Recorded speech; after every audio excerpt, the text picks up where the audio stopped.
Buenos días, buenas tardes, buenas noches. En este documental hablaremos sobre el trastorno de identidad disociativo, ya que es un tema muy controversial y con muchos estereotipos marcados por diversas fuentes. El objetivo de este documental es dar a conocer la causa y características exactas de este trastorno, así como reconocer la información real. La importancia, al ser un trastorno que afecta a nuestra salud, en este documental nos parece importante decir y relatar cada cosa que la compone, ya que es de vital importancia para nuestra salud. El trastorno de identidad disociativo, también conocido como trastorno de personalidad múltiple, es caracterizado por la presencia de dos o más personalidades. Esto se presenta comúnmente como una reacción a una situación traumática que permite que una persona evite los malos recuerdos.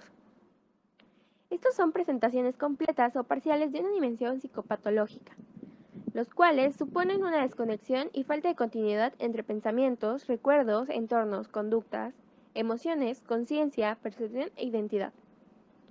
La persona puede sufrir una desconexión de la realidad de manera involuntaria. A nivel mundial, la preponderancia de dichos trastornos pueden padecerla de un 5% a 10% de la población en general, y en escenarios psiquiátricos están entre el 10.2% y un 41.4%. Los recuerdos traumáticos se descontextualizan y se procesan para mantener un balance interno y externo, lo que conduce a la formación de personalidades alternas con agenda y sentido propio de sí mismo, historias personales, códigos y una misión. Esta fragmentación altera la identidad completa de la persona. Por otra parte, el tratamiento de estos trastornos puede variar en función del tipo de trastorno que tienes, pero, por lo general, incluye psicoterapia y medicamentos. La psicoterapia, o también llamadas terapia de conversación o terapia psicológica, consiste en hablar sobre tu trastorno y los problemas relacionados con un profesional de la salud, es decir, un terapeuta. Ahora, en cuestión de los medicamentos, aunque no existe un medicamento que trate específicamente los trastornos disociativos, el médico puede recetar antidepresivos, medicamentos para la ansiedad o antipsicóticos. Para comprender un poco más sobre este tema, mi compañera Montserrat Domínguez le ha realizado dos entrevistas diferentes a dos psicólogos, donde nos ayudarán a explicarnos más sobre en lo que consiste este trastorno, sus características, su diagnóstico y algunos casos. Pues hola, buenas tardes. Nos encontramos el día de hoy con el psicólogo Daniel Duverque Mijangos. Muchas gracias por estar con nosotros. Es un gusto que nos acompañe. Y pues me gustaría que nos comentaras un poco sobre los trastornos disociativos. ¿Qué tal? Gracias por la invitación. Buenas tardes.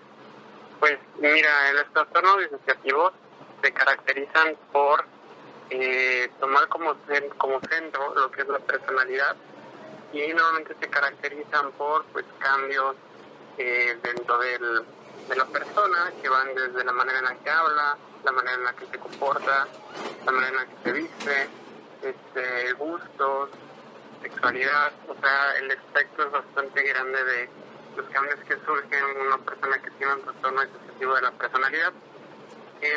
Lo más importante que hay que saltar de esto es que, bueno, mucha gente o algunas de las personas dicen, bueno, yo igual me comporto diferente en ciertas situaciones, ¿no? Y lo que hay que tomar en cuenta, esta es una condición de salud mental. Este es algo con lo que las personas que sufren este trastorno viven el resto de su vida, y es algo que aprenden a manejar conociendo más a fondo el trastorno.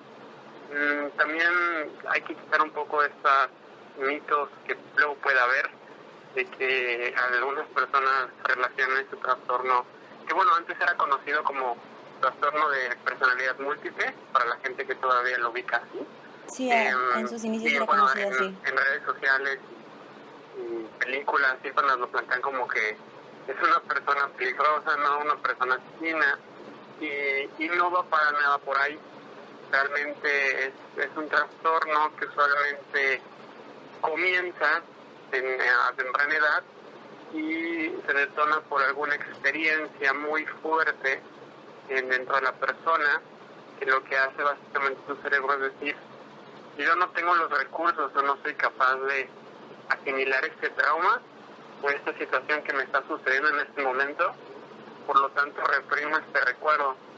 Y lo que pasa es que cuando estas personalidades como van surgiendo, que pueden ir surgiendo a través del tiempo, no hay como que un número en especial, que nos surgen de acuerdo a la necesidad que tiene la persona, toman roles. Hola, buenas tardes. Nos encontramos el día de hoy con Patricia Aguilar García. Muchas gracias por estar con nosotros. Es un gusto que nos acompañes el día de hoy. Y me gustaría que nos comentaras un poco sobre los trastornos de identidad disociativos o personalidad múltiple. Muy bien, hola. También a mí me da mucho gusto estar con ustedes. Y claro que sí, vamos a platicar sobre este trastorno mental que es sumamente complicado. Desde su diagnóstico pudiera parecer muy fácil, pero las causas que originan esta enfermedad también son fáciles de identificar, pero difíciles en su trato, en el tratamiento propiamente de la enfermedad. Es, pues como su nombre lo indica, un desajuste conductual en el que pueden aparecer desde 2 personalidades hasta 100 personalidades. Hay individuos que los han tenido. Decía que su diagnóstico es difícil. Antes se creía que pudiera ser una posesión, incluso hasta la fecha hay algunas gentes que lo manejan de esa manera. El primer caso que se diagnosticó fue en 1791, aunque se habla que en realidad ya con todas las características fue en 1873. Pues no sé qué más quieran saber, porque podemos decir de lo que lo origina. Esto es se tiene que definir basándose en la historia de una persona y sus experiencias traumáticas en su niñez. Y ¿cómo se puede curar? No hay cura, sino que un tratamiento de por vida. Se puede dar o se puede hacer el tratamiento con terapia cognitiva conductual, con terapia familiar, con psicoterapia, terapia farmacológica, pero esto únicamente por psiquiatras, y es controvertido, pero yo también apoyo que se puede hacer mediante el hipnotismo, porque por aquí, si pudiéramos intentar ver el origen de todas las personalidades, el origen que hizo que detonara esta enfermedad, que normalmente se cree que fue por traumas, abusos, cuando eran niños. Claro. ¿Quieren preguntar alguna cosa? ¿Qué efectos podemos ver en las personas que lo presentan? ¿Qué aspectos se pueden ver? Pues que son extraños y múltiples, porque hay una persona que aparentemente no habla otro idioma y de repente en una de sus personalidades puede hablar francés o inglés. Esto no es magia, es que de alguna manera escuchó ese idioma, vivió en algún momento en el lugar en donde lo hablaban, y la mente es una maravilla, y fue guardando todo esto, y en el momento que saca esta otra personalidad lo hace.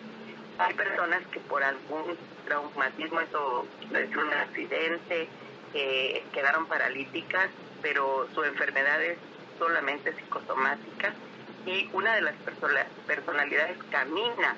Hay otra, sé de un caso de una persona que puede ver en una de sus personalidades y la otra está ciega.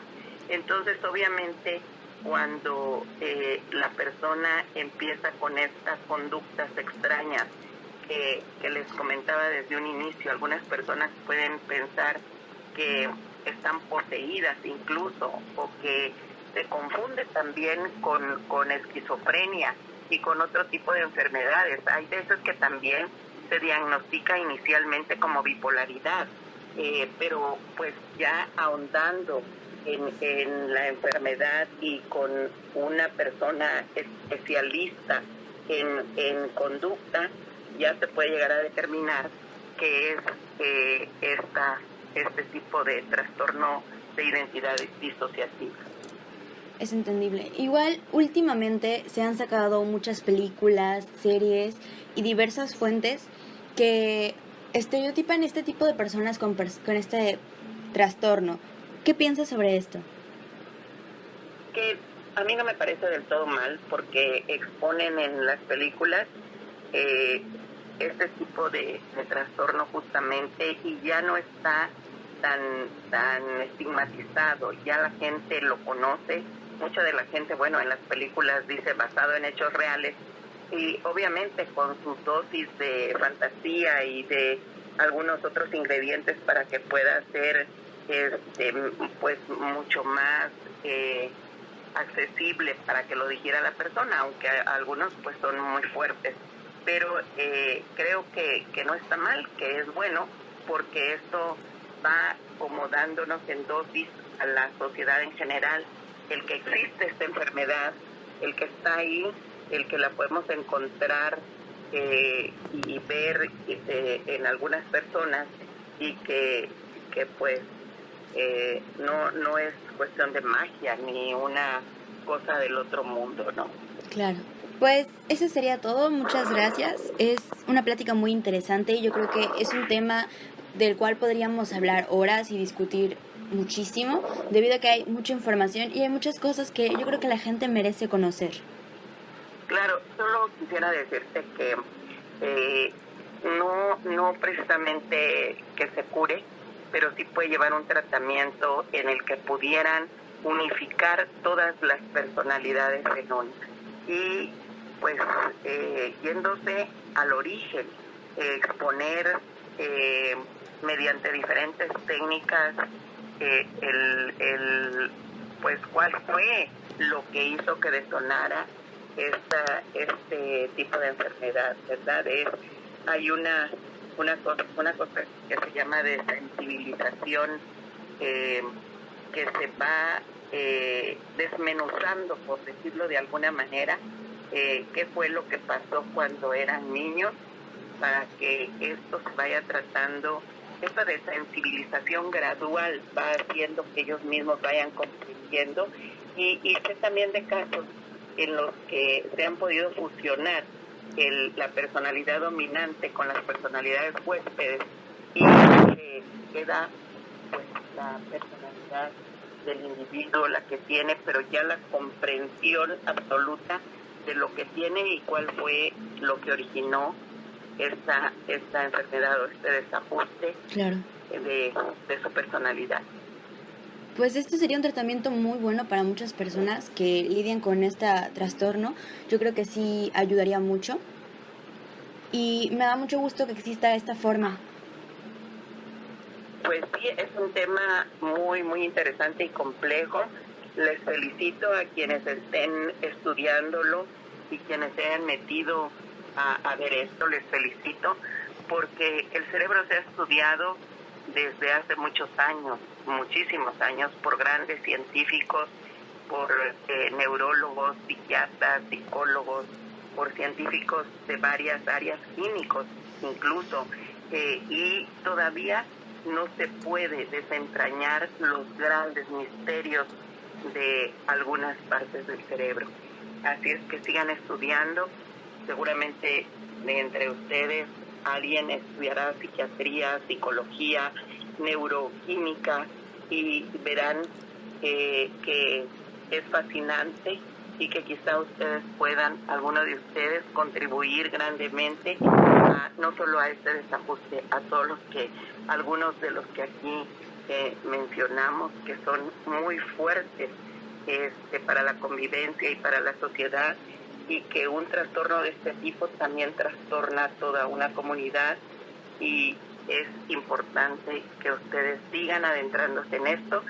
Y mis felicitaciones, mis parabienes, y ojalá de verdad a través de este trabajo puedan ustedes interesarse más en los trastornos conductuales y sobre todo en cómo funciona el cerebro. Muchas gracias. Gracias, saludos.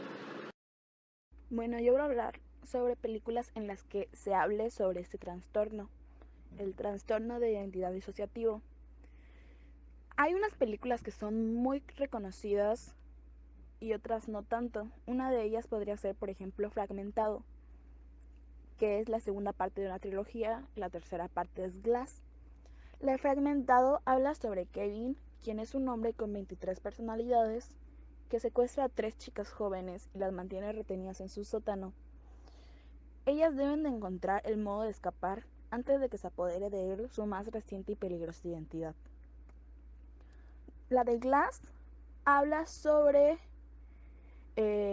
quien David Dunn, que trata de mantenerse a un paso adelante de la ley mientras imparte justicia en las calles de Filadelfia. Él es un hombre que tiene la capacidad de no poder ser herido. Sus talentos especiales pronto lo colocan en un curso de colisión con la bestia, quien es un loco psicótico que tiene una fuerza sobrehumana y 23 personalidades distintas, quien es Kevin, el de la película de Fragmentado. Su enfrentamiento épico los lleva a un encuentro con el misterioso Elijah Price, el cerebro criminal que guarda secretos críticos que ambos hombres desconocen.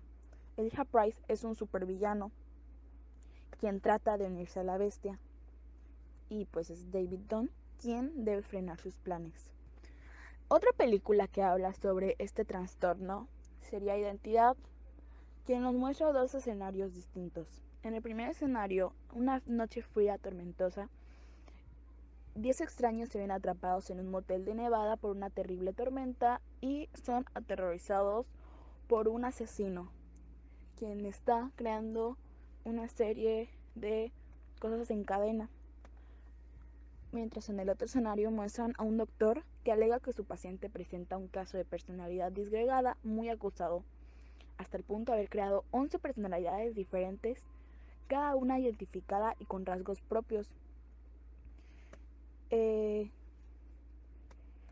Y la última película de la que les voy a hablar es sobre Sybil, quien es una mujer que tiene 16 distintas personalidades y le describe su terrible pasado a una psiquiatra.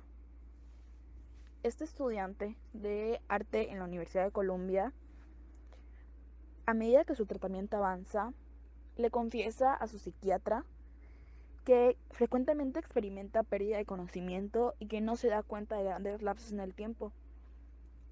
Wilbur, que es la psiquiatra, le ayuda a recordar su infancia en la que sufrió abusos físicos, emocionales y sexuales a mano de su perturbada madre. Con el tiempo comienzan a emerger 16 identidades diferentes que varían en edad y en características personales. Y la principal es Vicky, que es una mujer francesa, que es la dirigente de las diferentes partes de la totalidad de Sybil.